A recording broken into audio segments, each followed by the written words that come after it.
In the last minutes, in the emotion of theater and in the graphs and tables of facts, we've been reminded of something that I've learned over the nearly 20 years that I've known Linda in the community, about the reality that economic poverty is not a chance circumstance that falls from the heavens, but that it's something we can understand. And even more importantly, Linda's life to me has been a place to learn a lot about the fact that we can be committed to doing something about that reality and not accepting that it has to be.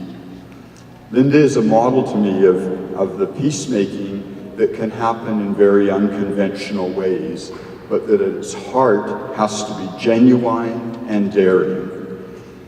Peacemaking for Linda Dumont over the years is not a pleasant pastime, but it's a deep commitment of everything about her life, body, mind, and spirit, in a courageous and substantial way.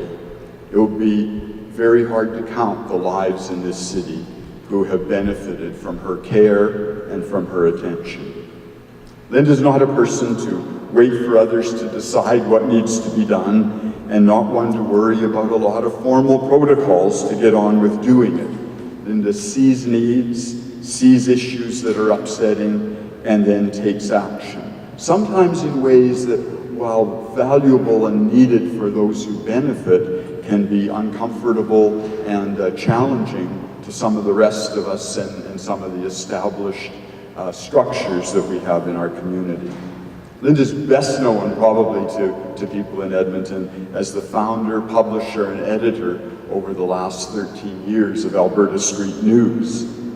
She came to Edmonton in 1989 to leave an abusive marriage, ended up on welfare, but had a determination to not settle for the circumstances she found herself in, but to do something about it. She's been involved with Christian Street Ministries over her years in Edmonton, offering spiritual support and practical assistance to people, currently in her work with the House of Refuge. Linda never just took the polite conventional paths. When she began Christ Love Ministry, for example, she was invited by the owner of a rooming house that had a very bad reputation in the urban core to base her preaching and her feeding of hungry people there. And before long, she turned this flop house into a church. And when the building burned down where that was happening, she just carried on in the back alley with finding crates and planks to make places for people to settle and listen to the preaching and get a good meal. When street newspapers arrived in Edmonton, she became involved early on, first selling on a corner, and then gradually more and more writing and capturing her own analysis of what needed to be said in this city. That led her to MacEwan to study journalism. She went on to work at Our Voice newspaper, an earlier street newspaper, for some time in many roles, including as editor. She took her journalism to the Boyle Macaulay News for a time.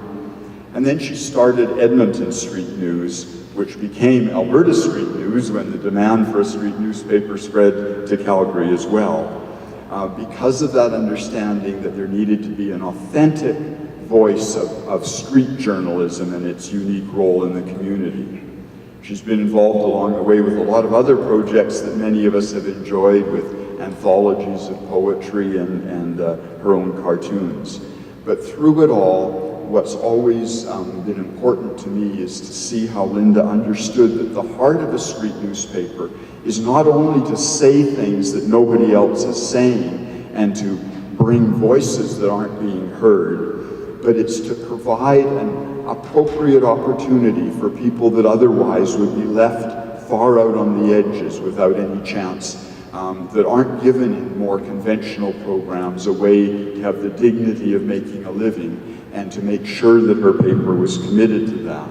And it's been incredible to see the multitude of ways that she goes beyond just a kind of a business relationship with vendors. I've known Linda to find clothing, to intervene with landlords, to put on parties when there's nothing social to happen, even to officiate at weddings and funerals.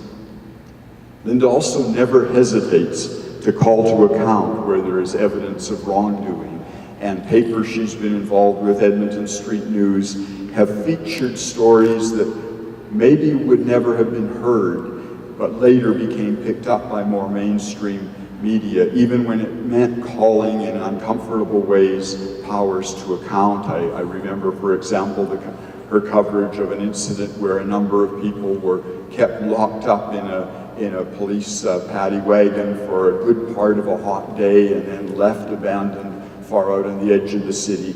A story that never would have become known if it hadn't been for her determination to get the facts out and to bring the voices of the people affected.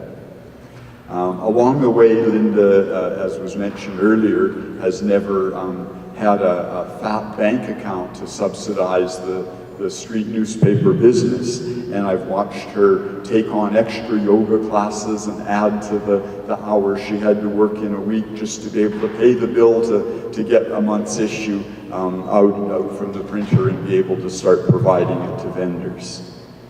And along the way, she's been a dedicated mother to her children and now her grandchildren through the challenges of the years. And we saw a chance to see the talents of Sean, one of those children, in the work that we saw here tonight. So as I asked Linda to come up and receive this year's Salvos Prelorentzos Peace Award, I just want to leave you with a quote of hers that I think captures some of the spirit of this tough and loving woman who really invites all of us to think about peacemaking from new angles that we may not have noticed before. No matter how bleak things might be, more than once I've heard Linda say in words more or less like this, I will find a way and I'll make sure that I support others along that way. And that's what I think is very much at the heart of why many of us felt she was a more than fitting recipient for this year's award. So Linda, please come up.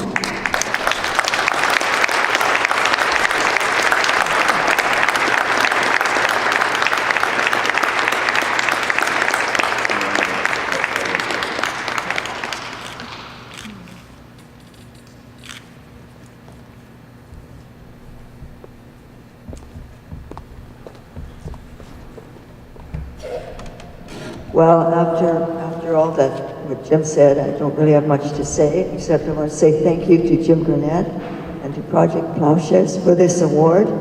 And thank you to my family and friends and all of the people who have supported me over the past 26 years in my work at street ministry and my work with newspapers. I think I first saw a street newspaper when I was running an inner city mission. Serving soup, and I was fascinated by the idea of street newspapers from the first time I saw one, and I wanted to be an editor of one from the first time I saw one, because I could see the potential that here was a paper that not only gave a voice to the people who needed a voice, but it also gives people who are poor what they need most, and that's money. And I just wanted to also add that my faith in God is very central to everything that I do. Thank you.